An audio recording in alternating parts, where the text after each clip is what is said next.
2025년 5월 22일 미국 유타주 법원 내에서 챗GPT로 인한 첫 AI 환각 사례에 대하여 법원에 선고가 있었습니다. 이 사건은 매튜 가너가 유타주 노스오그던에 위치한 은행 업무용 소프트웨어 회사 캐린스를 상대로 제기한 계약 분쟁 속에서 발생했습니다. 매튜 가너는 2016년 1월부터 캐린스의 주주이자 당시 CEO로 임명되었습니다. 매튜 가너의 소장에 따르면 2019년 12월 그가 캐린스의 지분 30%를 보유하고 있을 당시 지분 대부분을 포기하지 않으면 해고될 것이라는 통보를 받았다고 주장했습니다. 그는 결국 지분을 포기했지만 이후 그 요구가 고용계약을 위반한 행위였음을 인지하게 되었습니다. 계약상 3회의 공식적인 서면 경고 없이 해고가 불가능했기 때문입니다. 따라서 그는 2020년 2월 캐린스를 상대로 소송을 제기했습니다.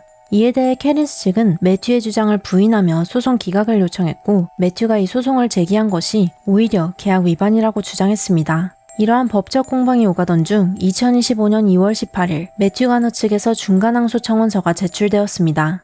일반적으로 1심 판결이 나온 후 항소를 제기하지만 중요한 법률적 논점이 걸려 있거나 그 쟁점이 사건 전체 결과에 중대한 영향을 미칠 때 1심 판결 이후 항소로는 구제가 어려운 경우 예외적으로 중간 항소가 진행되는데 매튜 가너는 자신에게 불리한 증거 개시 관련 명령이나 변호사 비용 관련 결정 등 일부 절차상의 불복에 대해 중간 항소 신청서를 제출했습니다.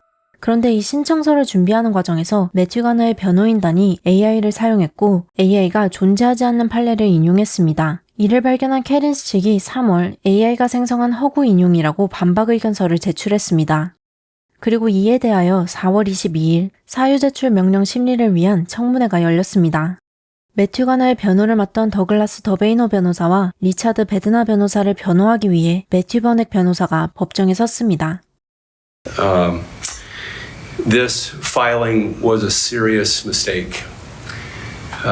My clients apologized to the court, to opposing counsel and their clients, and certainly to their own client.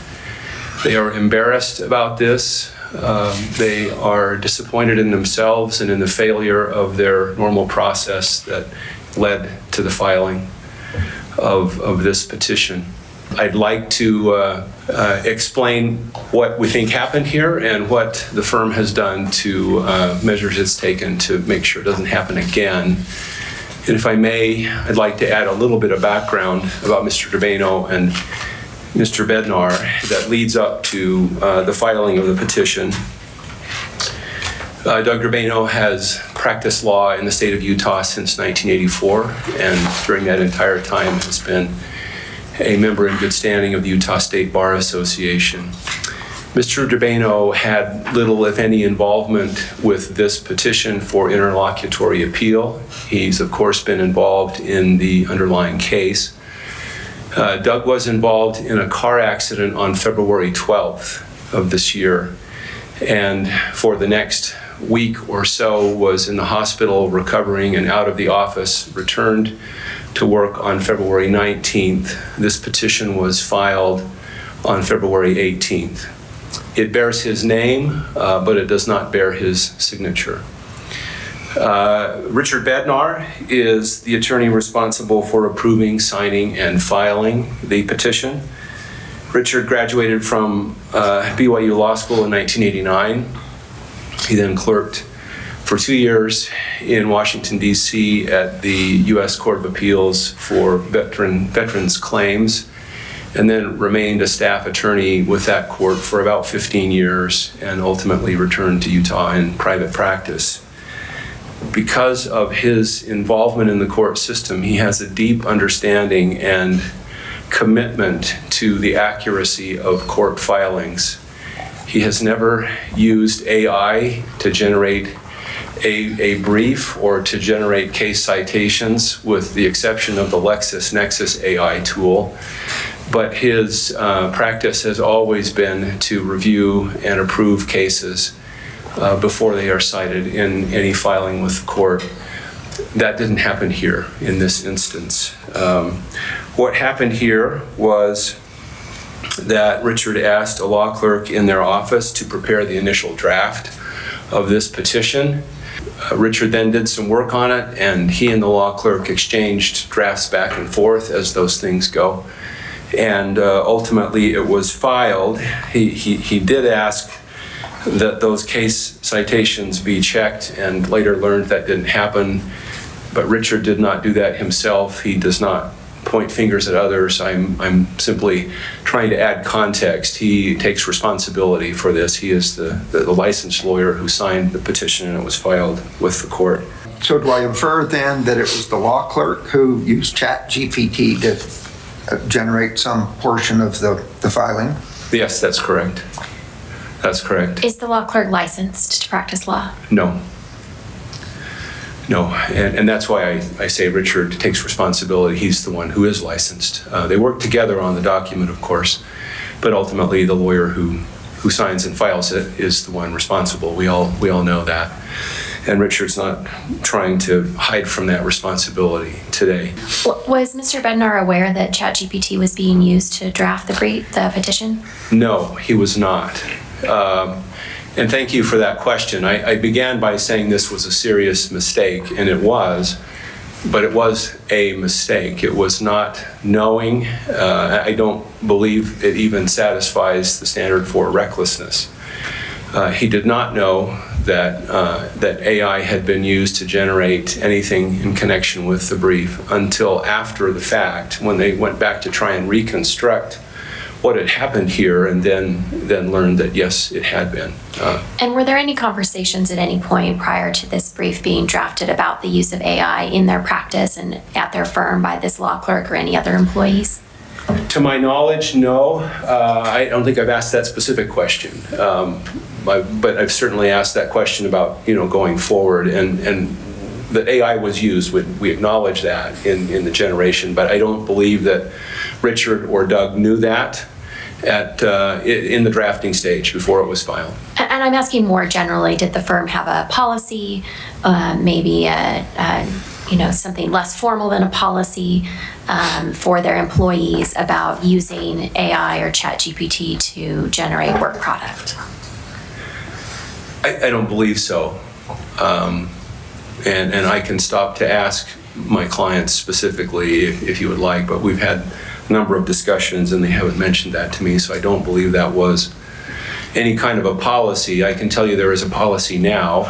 I think there is a place in the world for AI, but it certainly isn't the place to write your brief for you and find your cases for you. We acknowledge that. Well, I don't think it's the position of the court that AI isn't a tool that can be used by lawyers and whatever assistance it may provide. I think the concern we have is obviously that in this case, 챗GPT hallucinated at least one case and probably cited other cases for propositions that were unrelated to those cases in their holdings, and a lawyer didn't check that, right? We as attorneys, as you've said, when we sign documents for filing with the court, we're making a representation under the rules about the veracity of the information contained in whatever the document is that we're filing, and that's a responsibility we bear. So while AI is certainly a tool that people appear to be using successfully, here it obviously was unsuccessful, and there apparently wasn't an effort made to double check it. And that's really the concern, I think, for this court, is that there was a failing on the role of the attorney to make sure that what was being presented to the court was in fact accurate. Well, and it implicates, in my mind at least, the duty of candor to the tribunal. Yes. Here is this case, and it supports our position, and the case doesn't exist. That moves it, in my mind, beyond a mere error. An error would be it's the wrong pin site. We didn't realize the case was later overruled by the Utah Supreme Court.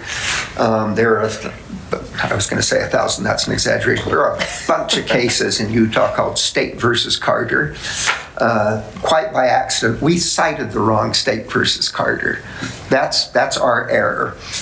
It doesn't really support the proposition. But where you have a case that's non-existent and represent to the court by signature that this is valid authority, that's a more serious problem in my mind than a mere error. I hear what you're saying, and I do think that the court needs to look at this as to what Mr. Bednar knew at the time the petition was filed. He did not know, and by imposition of duty, he should have known. We acknowledge that Royer versus Nelson is a non-existent case. It is a fake citation, but it was never intended to be that way. And that's the point I emphasize today, is what was in the mind of Mr. Bednar at that moment. Let me ask this, is the client, Mr. Gardner, aware of the order to show cause and order and the hearing that was set today? Yes, and I believe he's here. Mr. Gardner is Mr. here. Gardner, all right, thank you. That has been disclosed to him fully. It was not a pleasant phone call for them to make to their client, as you might imagine. But they have been completely upfront. We as a court system, as everyone knows, we're very busy. We have more work probably than we can do as quickly as we would prefer. And so it can't be that the judiciary is the backstop to double check and triple check every citation that's made in a filing that's presented to the court. We simply don't have the resources or the time to do that. And so what we do is we depend very much on the honor system of those attorneys who practice before us. And that is part of our rules, Rule 3.3, Rule 40, that when a document is presented to the court with a signature of a licensed attorney, that we can trust that what's being argued in there is being argued in good faith and based on real cases and case law, and is a valid and good argument for the extension of the law. And I think if this problem were to become more widespread, it's a larger problem for the judiciary and the integrity of the judicial system. And so I just want to say for the record that this is something that we have grave concern about, and something that we need to make sure that attorneys have grave concern about, and that they make every effort to make sure that what they present to this court under their signature is accurate to the best of their abilities. We certainly understand that errors may occur, typographical errors, miscites and things of the nature that Judge Orm discussed. This is an entirely different category. And so that is why we called this hearing, which is quite unusual for the Court of Appeals to do. And so, Well, I was thinking, how in the heck would these guys, people of my own approximate vintage, how in the heck did they know how to use AI? Yeah, I don't. And your explanation, of course, they don't. But they have a law clerk who does. I bet you do now, though. Really more of a failure to supervise situation, lack of candor to the tribunal, rather than, wow, my contemporaries are on top of this AI thing. I'm impressed. This was a explanation, I have to tell you, I kind of anticipated. That it was an underling of some sort that kind of went nuts with 챗GPT. and 한 달 후 법원은 청구인 측의 AI 환각에 대해 다음과 같은 처벌을 내렸습니다. 첫째, 캐린스 측이 항소응답 심리에 소요한 변호사 비용 전액 지급. 둘째, 청구인 매튜 가너에게 수수료 환불. 셋째, And Justice for All 재단에 $1,000 기부 및 증빙 제출을 명령했습니다. 또한 매튜 가너 측의 중간항소 청구는 기각되었고, 매튜 측 변호인은 새로운 청구를 제출할 수 있게 해달라고 요청했으나 이 역시 거절되었습니다.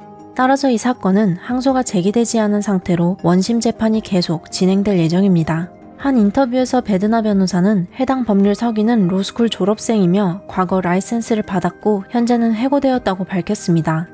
AI의 기술력과 활용성이 급격히 발달함에 따라 이러한 사건은 비단 유타주에서만 일어나는 것이 아닙니다. 미국, 캐나다, 영국, 이스라엘, 브라질 등 여러 국가에서 언론에 보도된 법원 내 AI로 인한 허위 인용, 판례 왜곡이 2025년 5월에만 40건이었으며 그 숫자는 하루가 다르게 늘어나고 있습니다. 최근 AI를 활용하여 극사실적인 영상까지 손쉽게 제작됨에 따라 2025년 3월에는 뉴욕주 대법원 제1심 항소법원에서 원고가 변호사 없이 스스로를 대변하기 위해 AI로 제작된 가상 영상을 법정에서 재생했다가 판사의 분노를 유발한 사건도 있었습니다. The appellant has submitted a video for his argument. Okay, we will hear that video now. May it please the court. I come here today a humble pro se All right. before a panel of 5 distinguished justices. Is this, hold on. Is that counsel for the case? I generated that. I'm sorry? I generated that? That is not a real person. Okay, it would have been nice to know that when you made your application.